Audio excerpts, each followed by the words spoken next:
Listen, the moment you decide you want more for your life, the moment you decide you're not going to settle anymore, something powerful happens.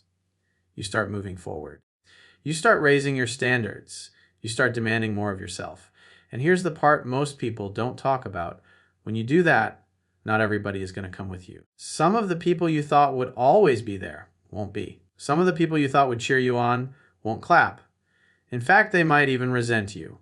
Why? Because your growth reminds them of where they're not growing. Your discipline reminds them of where they're lazy.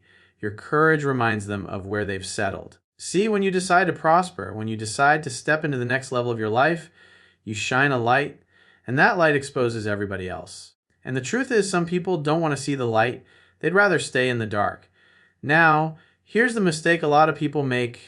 They try to drag everybody with them. They think, well, if I grow, if I get better, I'll bring my friends, I'll bring my family, I'll bring everybody along for the ride. But here's reality. You can't carry someone who doesn't want to walk. And if you keep trying to pull people who don't want to grow, eventually they'll pull you back down. Let me give it to you, straight mediocrity is contagious. Just like success is contagious. You hang around 5 people who make excuses, you're going to be the 6th. You hang around 5 people who take action, who set goals, who execute. Guess what? You're going to be the 6th. So the question is, who's in your circle? Who's influencing your thoughts? Who's shaping your mindset? Because the people you spend time with will determine how far you go. And if you're serious about building the life you want, you've got to be willing to let go of the people who refuse to grow. That doesn't mean you hate them. That doesn't mean you stop caring about them. But it does mean you stop letting their comfort zone become your prison. They'll tell you you've changed. And you know what? They're absolutely right. You're supposed to change. You're supposed to evolve. You're supposed to outgrow certain people, certain habits, certain environments. Think about it. If you're the same person 5 years from now as you are today, did you really live or did you just exist? See, leaving people behind isn't about being cold-hearted. It's about being committed to your vision. It's about protecting your energy. It's about protecting your mindset. Because if you don't, you'll get stuck. And the worst thing in life isn't failing. The worst thing is succeeding at the wrong level, surrounded by people who never wanted you to win in the first place. You've got to give yourself permission to let go. Permission to say, I love you, but I can't stay here with you. Permission to say, I care about you, but I refuse to shrink to make you comfortable. Because here's the bottom line, your job is not to dim your light so others don't feel insecure. Your job is to shine so bright that the right people find you. And yes, it's going to hurt sometimes. Yes, it's going to be lonely sometimes. But that loneliness is just the space being cleared for the right people to walk in. The ones who support you, the ones who push you, the ones who celebrate you. So don't feel guilty. Don't apologize for outgrowing people. Don't apologize for prospering. Because the truth is, if they really cared about you, they'd be growing too.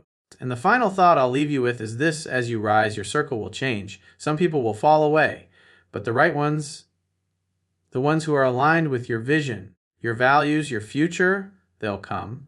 And when they do, you'll look back and realize that leaving some people behind wasn't a loss.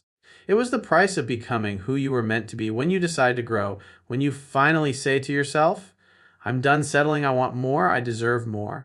I'm going after more. Something begins to shift inside of you. You start thinking differently. You start seeing possibilities where before you only saw problems. You start taking actions that most people around you don't even consider taking.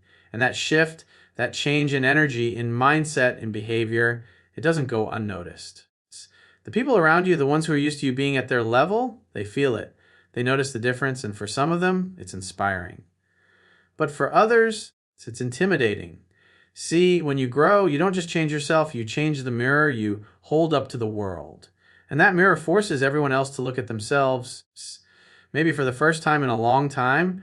And here's the uncomfortable truth. Most people don't like what they see when that mirror gets put in front of them.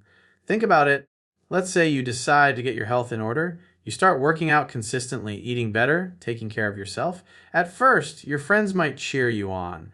They'll say, that's awesome, good for you. But keep going for a few months, keep losing weight, keep getting stronger, and suddenly the tone shifts. Now they're making little comments like, oh, you're too good to eat pizza with us now. Or, man, you've changed, you're obsessed. What's really happening? They're not mad at you. They're mad at themselves for not having the discipline to do the same thing. Your growth has exposed their lack of growth. Your progress has reminded them of what they're not doing. And instead of being inspired by it, instead of saying, maybe I should step up too, they resent you because it's easier to tear you down than it is to confront their own reflection. And it doesn't stop at fitness. Maybe it's in your career. You decide to stop coasting, stop being the person who just does the bare minimum. You start taking initiative, developing skills, going for promotions. Suddenly, your coworkers, the same ones who used to gossip with you in the break room, don't look at you the same. They start whispering behind your back, calling you a kiss ass, accusing you of trying too hard. But really, all you did was raise your standards. All you did was refuse to accept mediocrity anymore. And that made them uncomfortable because deep down, they know they've been settling. They know they've been living below their potential. Your decision to grow has now exposed their decision not to. And instead of cheering you on, instead of asking how they can improve too, they get bitter. Because your presence, your progress, your ambition is like a spotlight on their complacency. This is why growth is the ultimate test of relationships. It forces you to see who's really for you and who's only for the version of you that doesn't threaten their comfort zone. Some people only liked you when you were struggling, when you were average, when you were just like them. Because then they didn't have to look at themselves. They didn't have to feel insecure. But the moment you start rising, the moment you start reaching for more, you challenge the status quo. And people reveal themselves. Some will rise with you. They'll say, man, you inspire me. If you can do it, I can do it too. And those are the people you want to keep close. But others will show their jealousy, their bitterness, their resentment. They'll try to downplay your success, mock your efforts, or pull you back into old habits. And as painful as it is to admit, that's how you know they were never truly aligned with your growth in the first place. Growth exposes relationships. It separates the ones who clap for you because they love you from the ones who only clap because you were no threat to them. And once you see that truth, you can never unsee it. One of the hardest lessons you'll ever learn on the path to success is this: you can't carry everyone with you.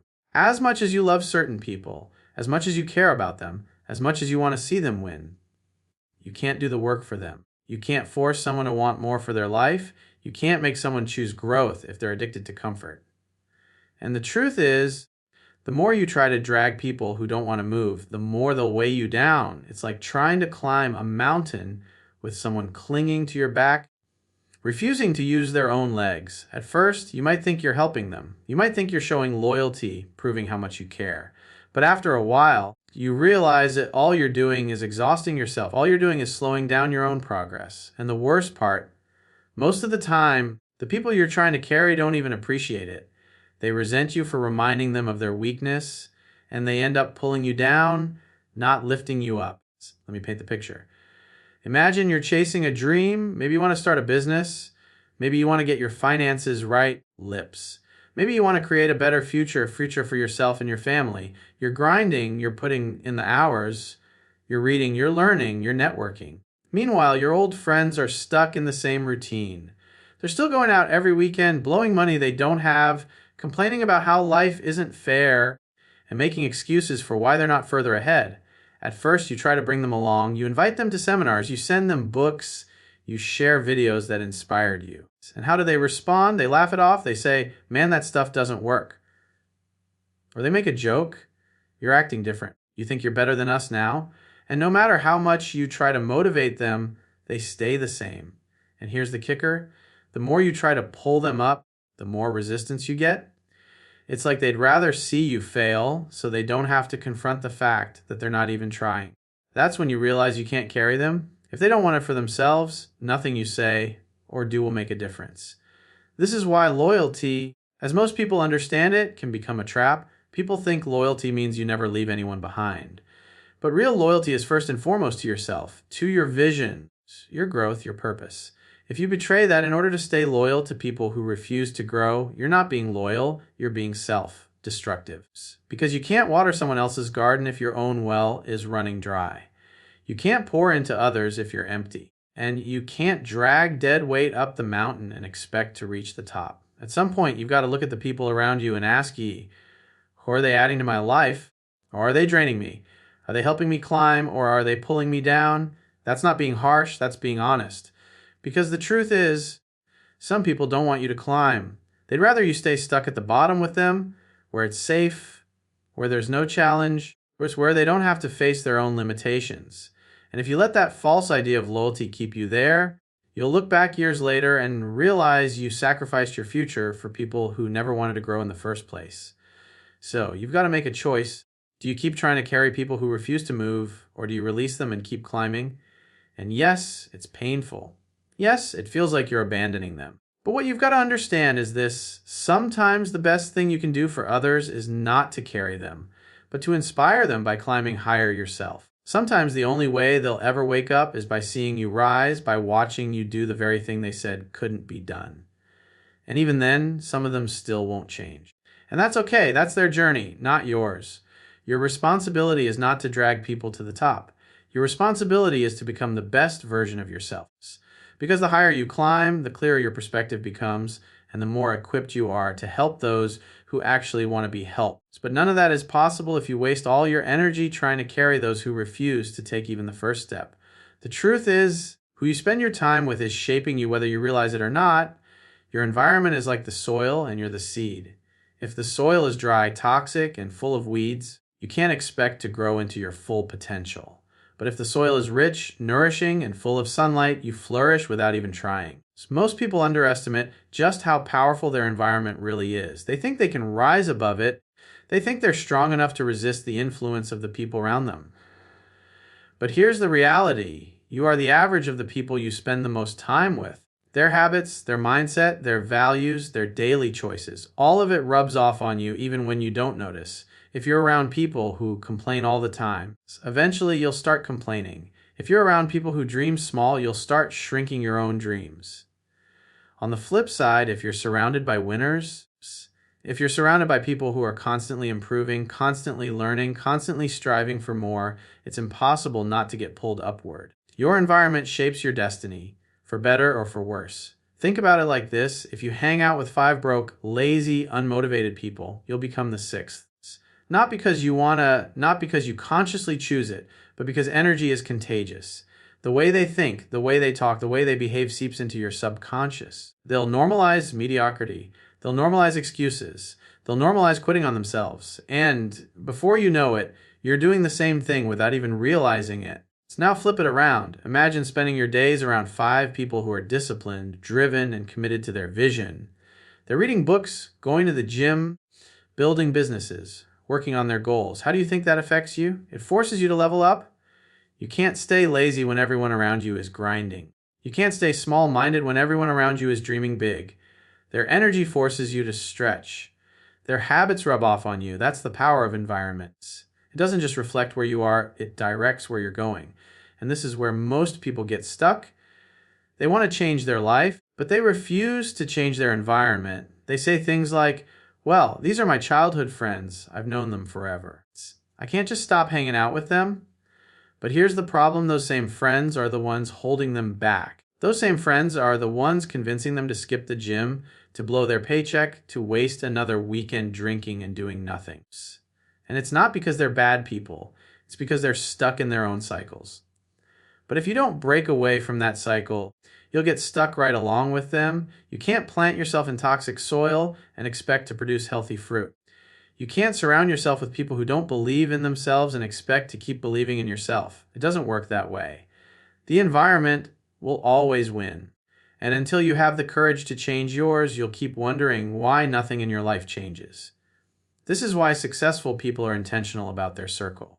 They know proximity is power. They know that if they want to stay sharp, they need to be around people who challenge them, who inspire them, who push them.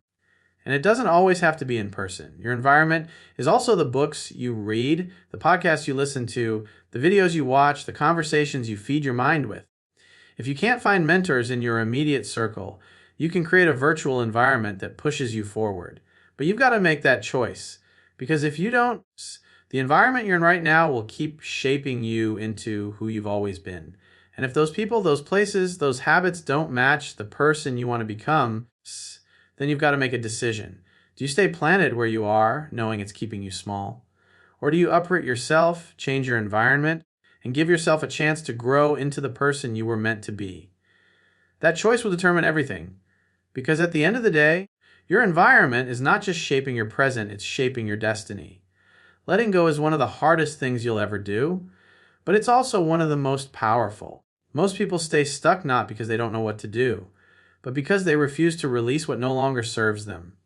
They cling to old friendships, old relationships, old habits, old environments, even when those things are clearly holding them back. And why? Because it feels safe, because it feels familiar, because they're terrified of the unknown. But here's the truth: the very things you're clinging to are the things blocking your blessing. That friend who never supports you, who always downplays your wins, who constantly reminds you of who you used to be instead of who you're becoming, keeping them around is costing you opportunities you can't even see yet. That old environment where everyone's stagnant, where no one is growing, where mediocrity is the standard, staying there is robbing you of the chance to step into a room where people challenge you to rise higher. Letting go isn't about being cold or heartless. It's about making space. Because you cannot step into the next level of your life if your hands are still full of the things from your last level. Think of it like this. Imagine trying to climb a ladder while carrying bags full of rocks. Every step you take, those bags get heavier. Every rung you try to reach, those rocks pull you down. And no matter how badly you want to reach the top, you won't make it unless you drop the weight. That's what letting go is about. It's about realizing you don't have the capacity to carry dead weight and still rise. And yet, so many people keep trying. They keep dragging the same people into new seasons. They keep holding on to relationships that drain them, hoping one day that person will change. They keep surrounding themselves with people who don't dream, and then wonder why their own dreams feel impossible. What they don't realize is this: the space you're refusing to create by letting go is the very space the right people, the right opportunities, the right experiences need to step into your life.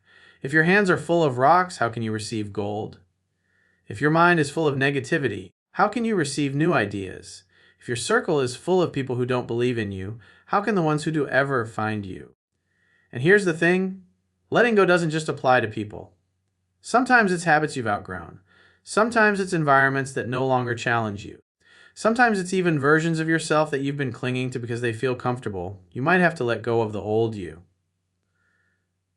The one who procrastinates, the one who doubts, the one who makes excuses.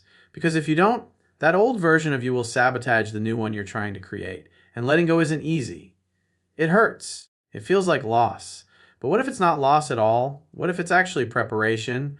What if by releasing what doesn't serve you, you're clearing the runway for takeoff? People think letting go means losing, but in reality, it means making space to receive something better. The problem is, you can't see what's coming until after you release what's in your hands. That's why so many people never experience abundance.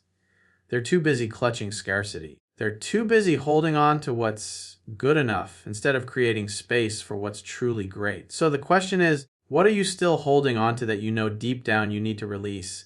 Is it a friendship that feels more like an anchor than a lifeline? Is it a relationship that drains you instead of pouring into you? Is it an environment where you've stopped growing, but you stay because it's comfortable?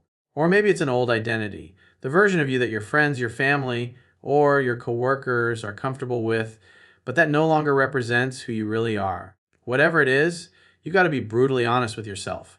Because the moment you let it go, the moment you release it, you create space for the right people, the right opportunities, the right environments to come into your life, and they will, but only when you're ready to make room. You can't keep one foot in the past and expect to walk into your future. You've got to decide, am I willing to let go of what's holding me back so I can finally step into what's waiting for me? Because until you do, you'll keep repeating the same cycles, surrounded by the same people, trapped in the same places, carrying the same weight. And none of that will change until you make space by letting go